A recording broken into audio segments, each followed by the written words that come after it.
යුක්තිය උදෙසා පීඩා විඳින්නෝ භාග්‍යවන්තයෝය ස්වර්ග රාජ්‍ය ඔවුන්ගේය. හැබැයි මම හිතන්නේ යුක්තිය ස්වර්ගයට වඩා වටිනවා කියලා.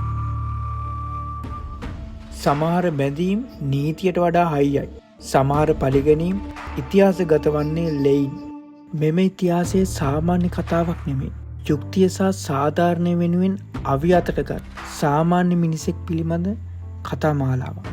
මෙම සිනමාපටය අපව එම අඳුරු අතීතය වෙත ගෙන යාවි. එහි ප්‍රබල මොහොතක් වන්නේ අත්තනගල සිද්ධිය. වවුල් කැලේ ප්‍රධාන විත්තිකරුවෙකු වන ධම්මික ප්‍රසාද් චන්ද්‍රසේනව උසාවි තුළ ඝාතනය කිරීම. ඔහු සහ ඔස්මන් අතර සිදු වූ ගැටුම් සහ පැහැර ගැනීම ඝාතනය කිරීම මෙම ෆාද සිනමාවෙන් අපට මනා ලෙස පෙන්නුම් කරා. එළවෙන වදවේ මනුසත් උද්‍යානයේ